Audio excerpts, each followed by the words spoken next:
Good day. Welcome to my website. I am making this video to show you the different types of cascading style sheets that are used in my website. Let's start from the top. As you can see here, there's a photo of a tree, a mountain, and some other shit with the letter that reads my personal website and a bunch of other clickable icons that redirects you to my socials when clicked. All of these are inside the element header. But for the icons to work, I needed to make a container so they don't overlap each other and make them position side by side. By using display flex, the contents will automatically align horizontally. And by using the anchor tag, it will redirect you to whatever website or web page you want them to go to. What the fuck? And with the help of the target equals blank attribute, it will open another tab rather than just redirecting you to the current tab that you are in, so to not disturb the flow of your visit. Just like this.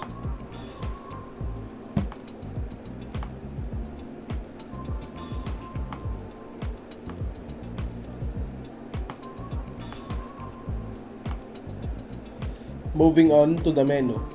Here, you can click different hyperlinks in my menu to explore more web pages inside my website.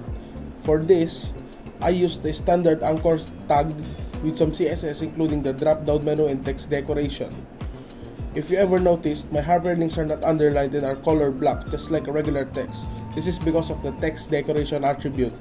Hyperlinks are blue colored and underlined by default, but with the help of the text decoration, they can be changed to either be underlined, which will show a line under the text, overlined, this will show a line but this time it is above the text. There's also the line through, this will show a line on the middle of the text like an erasure. In my case, I used to put a background color for the menu. I used the CSS background color and set it to FFD 580, which is some sort of light yellow shade. And onto my drop down menu, as you can see here. If you hover to the About Me section and the Interest section, there's like a hover. Like a drop-down menu.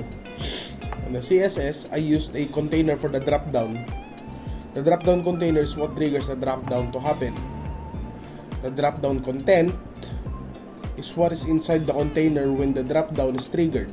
The drop-down hover, drop-down content is what is inside or what is displayed when the drop-down container is triggered. It's also the container for the drop-down content when it triggers, which means it becomes visible because of the attribute display black. The drop-down content hover, ito po yung kulay na nagpapakita kapag nag-hover para makita mo kung ano yung sineselect mo, para hindi ka mamali ng click. Moving on to my music, so makikita po dito, I used the embed for the Spotify and naka-center siya. So I used a div. I used a div class song, and under the CSS, I used padding right and padding left. So pwede po siyang i-centralize, but in my case, I used padding right and padding left para ma-measure ko yung kung gaano siya kalaki side by side. Either of just centering it, kasi kapag wala po siya nito, will automatically enlarge. This is like the default. So if I use a CSS, padding right and padding left, it will shorten para mas uniform siyang tignan kapag pine-present na. Same with my audio player. I also used, as you can see here, there's the audio. I used with 700px, hindi na po siya padding right, padding left. It's simply just with 700px. And on my lyrics, I use the embed for music smudge. Same po dun siya sa may bandang lyrics. I used the embed for the music smudge. So hindi ko na siya kailangan i-copy paste and copy paste. I just used the div class lyrics. I made the CSS for the lyrics, this one. I also use the padding right and padding left and 600px. Same with my Spotify embed para magka-size po sila. Hindi sila, para mas uniform din po siyang tignan kapag binisit na yung website. And as you can see here, meron pong background yung body. So under the CSS, I called out the body, and then kung makikita nyo po dito, background image URL. This is used to, pwede po siyang palitan for background color, something like that.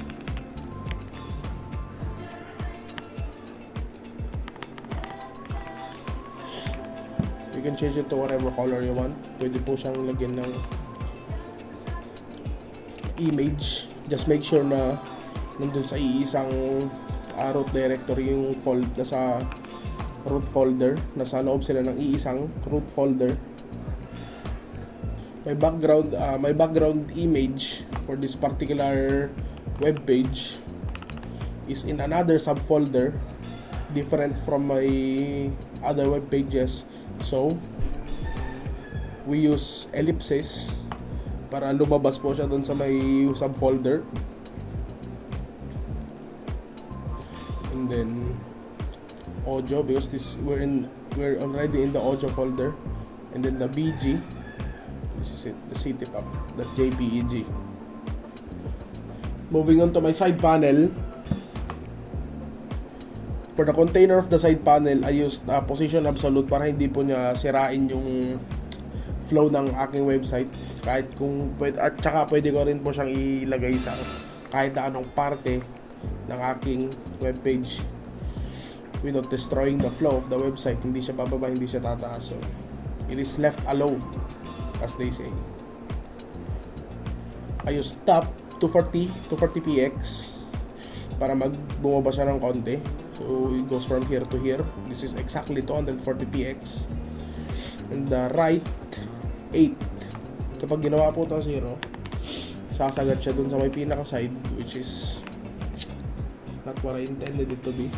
So I set it to 8 para mag-align siya dito sa merong limit ng aking webpage.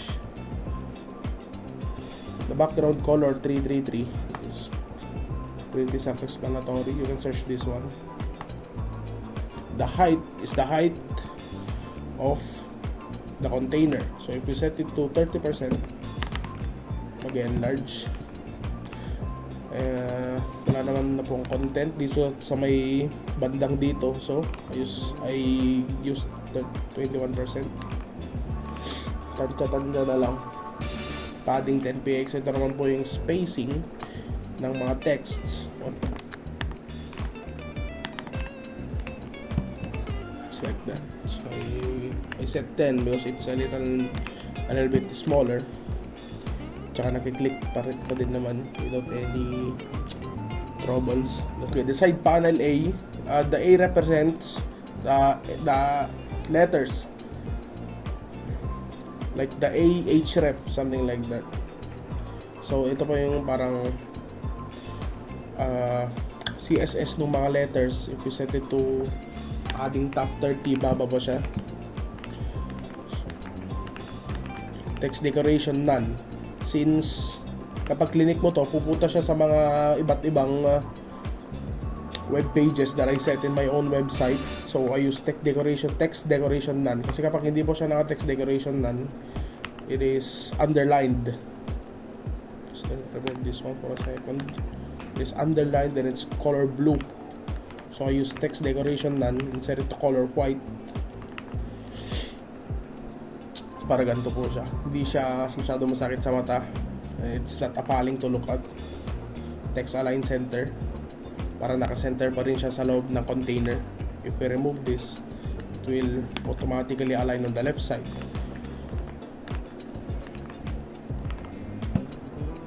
The side panel hover, as I've explained earlier, para pag hover mo yung mouse mo dito sa mga selections, nakikita mo kung ano yung pwede mong i-select para hindi you're not blindly just selecting anything.